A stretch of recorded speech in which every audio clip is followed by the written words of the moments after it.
Breaking news mga kabayan, 4 na Canadian citizen in-execute sa China. Ano ba ang ginawa nila?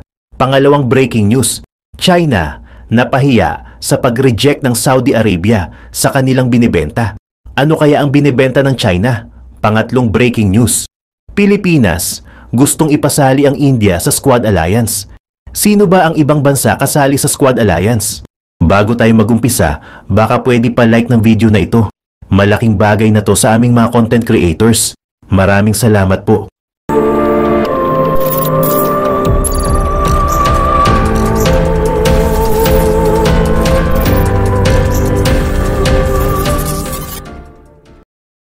Inanyayahan ng Pilipinas ang India na sumali sa Quad Alliance kasama ang Estados Unidos, Australia at Japan upang tutulan ang aggressive expansion ng China sa South China Sea. Binanggit ni General Romeo Browner ang illegal, coercive at disruptive gray zone tactics ng China, kabilang na ang mga militarized artificial islands, at siya ay nanawagan na isama ang India at South Korea sa alyansa.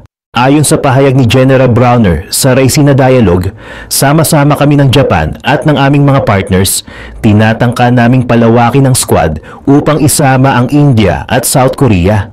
Habang ginaganap ang Raisina Dialogue sa New Delhi, tinalakay ng mga senior official ng militar mula sa mga bansa ng Quad at ng Pilipinas ang mga regional security challenges.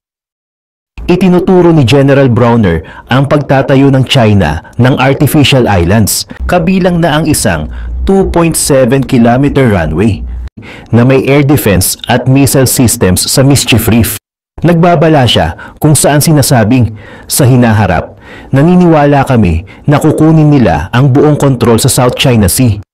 Patuloy na ipinaglalaban ng China ang kanilang mga territorial claims sa South at East China Sea, pati na rin sa Taiwan Strait, na kadalasang labag sa mga international norms.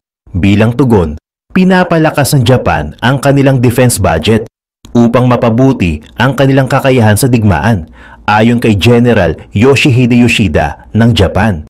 Ang Pilipinas at Japan na parehong nahaharap sa mga hamon mula sa lumalaking presensya ng militar ng China ay naglalayong kontrahin at palaging i-check ang ginagawa ng Beijing, pagdadagdag ni General Browner.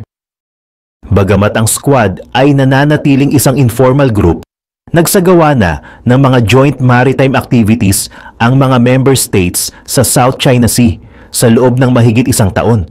Ayon kay General Browner, ang Pilipinas ay nagsasagawa ng mga hakbang upang mapabuti ang kanilang deterrence capabilities sa pamamagitan ng pakikipagtulungan sa mga partners sa Squad.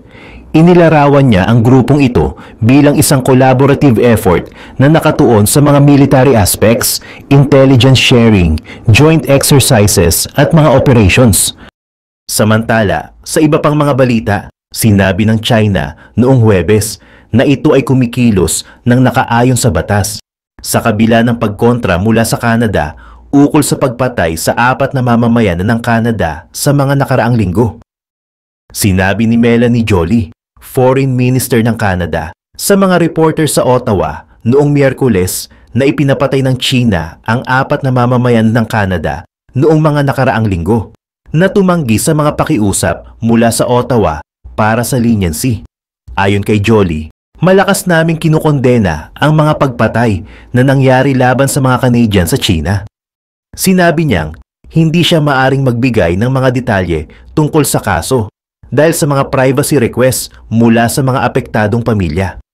Gayunpaman, nagmungkahi ang Beijing noong Huwebes na ang mga Canadian ay nahatulan dahil sa mga kasong nauugnay sa mga droga, na nagsasabing ang paglaban sa mga krimen ng droga ay ang karaniwang responsibilidad ng lahat ng mga bansa. Ang China ay isang bansa na nasa ilalim ng rule of law, sabi ni Mao Ning. Ayon pa sa kanya, itinuturing ng Beijing ang mga akusado mula sa iba't ibang nasyonalidad ng pantay-pantay, nang walang diskriminasyon, at pinapalakad ang mga kaso ng patas at strict na nakaayon sa batas. Dagdag pa ni Mao, pinoprotektahan ng China ang mga legitimate rights ng mga kasangkot na partido, pati na ang mga karapatan ng Canadian side in accordance with the law. Sa iba pang mga balita, sa isang pangyayari na nakikita bilang isang significant setback sa mga strategic ambitions ng China sa Middle East, iniulat na tinanggihan ng Saudi Arabia ang offer ng Beijing na ibenta ang kanilang J-35A stealth fighter jets, isang 5th generation warplane na inaasahan ng China na makakatulong sa pagtutol sa dominasyon ng Western sa rehiyon. Ang rejection ay isang direct blow sa broader Middle East strategy ni Chinese President Xi Jinping sa Middle East na naglalayong palitan ang mga American-made military platforms sa Gulf kasama ang mga Chinese defense technology. Aktibong pinapalakas ng Beijing ang kanilang arms footprint sa isang rehiyon na historical na nakahanay sa mga Western defense contractors. Ngunit ang hakbang ng Riyadh ay nagpapakita na ang mga Gulf states ay nagdadalawang isip na ganap na isama ang mga kagamitang pandepensa na gawa sa China sa kanilang mga arsenal. Ayon sa mga eksperto na binanggit sa isang Indian Defense Report, inisip ni Xi Jinping na kung pipiliin ng isang major Gulf military power tulad ng Saudi Arabia, ang J-35A ay makakapagdulot ng disrupt sa dominance ng Washington sa regional arms market. Ang deal ay maaaring mag-set ng example para sa iba pang mga Gulf states na lumihis patungo sa Chinese military technology. Kaya naman binabawasan ang strategic leverage ng Estados Unidos sa oil-rich region. Gayunpaman, sa kabila ng extensive diplomatic and military outreach ng Beijing, pinili ng Saudi Arabia na ituloy ang mga talakayan sa United Kingdom, Italy at Japan sa G20 Summit sa India, kung saan tinalakay ng Riyadh ang mga potential collaboration sa pagbuo ng mga 6th generation fighter jets. Sa iba pang mga balita, magwawakas na ba ang digmaan sa pagitan ng Ukraine at Russia? Ang tanong na ito ay kamakailan lamang naging pangunahing focus para sa lahat ng panig. Ang United States ay gumagawa ng patuloy na pagsisikap upang matiyak na ang kapayapaan ay maibalik sa Eastern Europe. Ang panig ng Ukrainian ay nagsisikap na umangkop sa mga pagsisikap na ito. Ang Russia ay nagmamasid sa proseso ng kapayapaan mula sa malayo. Malamang na iniisip ng rehimeng Moscow na sila ang nakatataas. Noong nakaraan, nagkaroon ng isang napakahalagang summit sa Saudi Arabia upang dalhin ang digmaan sa pagitan ng Ukraine at Russia sa isang mapayapang pundasyon. Kasunod ng summit na ito, tinanggap ng Ukrainian leader na si Vladimir Zelensky ang 30-day temporary peace na inaalok ng United States. Pagkatapos ng negosasyon sa Jeddah, Saudi Arabia, kinumpirma ng Ukraine ang 1-month ceasefire na iminungkahi ng United States sa kondisyon na sumunod ang Russia. Inaasahan din na pagtitibayin ng Kremlin ang kasunduang ito.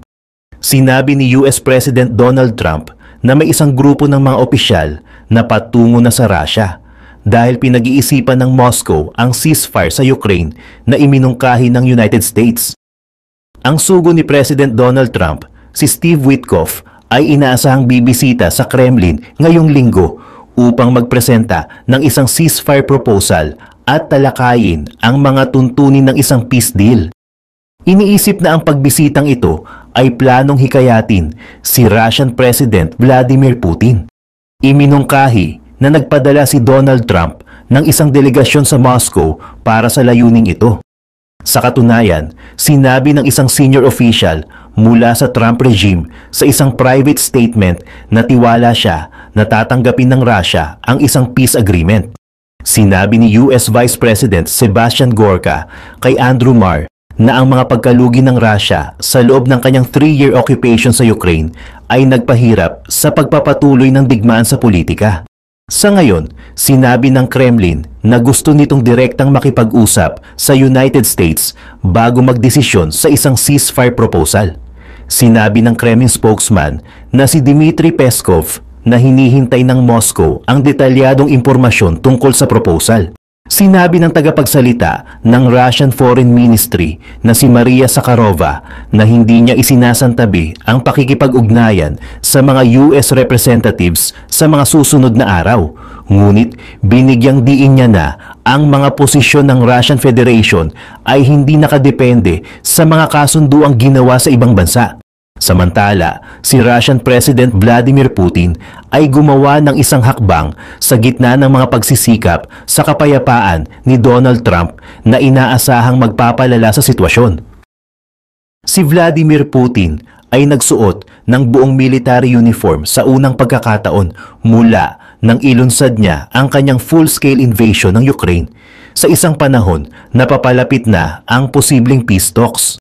Ang desisyon ni Putin na magsuot ng military uniform ay tila naglalayong palakasin ang kanyang imahe bilang isang wartime leader at palakasin ang moral ng bansa bago ang posibleng peace talks upang wakasan ang labanan na ngayon ay nasa ika-4th year na nito. Si US President Donald Trump sa kabilang banda ay gumawa ng isang hindi inaasahang diskarte sa pagsusuot ni Putin ng Russian military uniforms na nagpapahiwatig na walang pagpipilian ng Kremlin kundi tanggapin ang kapayapaan. Titingnan natin ngayon ng mas malalim kung paano pinagbantaan ni Mr. Trump si Mr. Putin sa pinakahuling paninindigan na ito at kung saan patungo ang digmaan kasunod ng banta na ito. Titingnan natin kung ano ang leverage ni Mr. Trump laban kay Putin. Susuriin din natin kung makukumbinsi ba ni Mr. Trump si Mr. Putin. Ngunit una sa lahat, huwag kalimutang mag-subscribe sa aming channel, i-on ang notifications at bigyan kami ng like upang manatiling updated sa aming content. Simulan na natin. Una, pag-usapan natin ang mga mensahe ni Russian President Vladimir Putin sa kanyang military uniform na nagbanta at seryosong nagpagalit kay US President Donald Trump.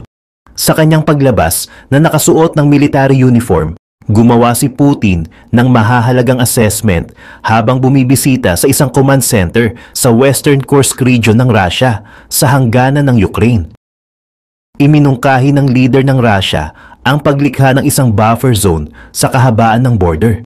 Iniulat ng Russian state media na bumisita si Putin sa rehiyon sa unang pagkakataon mula nang isagawa ang cross-border operation at inutusan ang kanyang military na itulak pabalik ang mga puwersang Ukrainian mula sa rehiyon sa lalong madaling panahon. Ang mga Russian troops at North Korean na ipinadala upang lumaban kasama ng mga puwersa ni Putin ay iniulat na kamakailan lamang ay nabawi ang kontrol sa ilang mga village sa region ng Kursk. Kaugnay nito, ibinahagi ng leader ng Russia ang mga hula tungkol sa kung ano ang mangyayari sa Kursk. Sinabi ni Putin na ang mga sundalong Ukrainian ay ituturing na mga traidor ayon sa mga batas ng Russian Federation. Ang pahayag na ito ay medyo matigas at nagbigay ng mahahalagang pahiwatig tungkol sa magiging diskarte ng leader ng Russia sa hinaharap sa digmaan sa pangkalahatan at kung ano ang mangyayari sa Kursk Oblast. Ang pagsusuot ni Putin ng military uniform, ang kanyang mga pahayag tungkol sa Kursk at ang mga kondisyon na kanyang itinakda ay halos parang isang mensahe ng pananakot kay Trump. Sa katunayan, sinabi ng leader ng Russia sa isang pahayag na pabor siya sa isang 30-day ceasefire. Ngunit binigyang diin niya na may mga nuances sa kung ano ang kanyang tatanggapin. Sa isang press conference sa Moscow, ang kabisera ng Russia, sinabi ni Mr. Putin na ang proposal ay dapat humantong sa isang pangmatagalang kapayapaan sa kanyang paningin at tugunan ang tinatawag ng Kremlin na mga ugat ng problema. Ito ang mga salita ni Putin bago ang kanyang full-scale invasion ng Ukraine noong early 2022. Kabilang dito ang disarmament ng Ukraine at pagsunod sa neutrality status.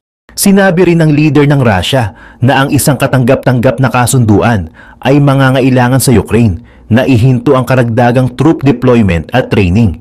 Bukod dito, binanggit din ni Putin ang kawalan ng military support para sa Kiev sa panahon ng ceasefire bilang isa sa mga kondisyong hinahangad ni Putin. Inilatag ng leader ng Russia ang kanyang mga kondisyon at ibinigay sa US ang kanyang pagkakataon na muling kumilos. Ngunit si Vladimir Putin ay tumanggap ng isang hindi inaasahang tugon mula kay Donald Trump. Sa pagsasabing, "It takes two to tango," ipinahiwatig ni Trump na ang desisyon ay nasa Russia na ngayon. Pagkatapos ay nagbabala si Mr. Trump ng mga mapaminsalang consequence kung hindi tatanggapin ng Russia ang peace agreement. Ang kritikal na pahayag na ito ay isang tougher steps kaysa sa mga pahayag ni Mr. Putin tungkol sa Kursk habang nakasuot ng military uniform. Sinabi ng Amerikanong presidente na nasa kamay na ngayon ng Russia ang pagsisimula ng posibilidad ng kapayapaan na nagpapahiwatig na maaari siyang magpataw ng karagdagang sanctions sa Russia kung tatanggihan ni Putin ang iminungkahing 30-day ceasefire sa Ukraine. Sa pakikipag-usap sa mga reporter sa Oval Office, iminungkahi ni Donald Trump na maaari siyang gumawa ng mga financial things na magiging napakasama para sa Russia, na magiging devastating para sa Russia. Gayunpaman, binigyang diin ni Mr. Trump na hindi niya gustong gawin ang mga bagay na ito dahil gusto lamang niyang makita ang kapayapaan. Pagkatapos ay nagmuni-muni si Mr. Trump sa mga resulta ng sakunang Oval Office meeting sa pagitan niya at ni Zelensky at sinubukang ipahiwatig na papalapit na ang kapayapaan. Gaya ng may inferred natin sa pag-uugali ng leader ng US, tila unlikely na hindi tatanggapin ng Russian President ang peace proposal pagkatapos ng lahat. Ngunit dapat ding isaalang-alang ang mga kakaibang katangian ni Mr. Putin, ang kanyang natatanging mga estratehiya. Maaaring handa si Mr. Putin na harapin ang lahat ng panganib at ilagay ang Russia sa apoy. Sa madaling salita, maaaring baliwalain ni Putin ang mga alok ni Trump para sa kapayapaan at ipagpatuloy ang kanyang occupation ng Ukraine.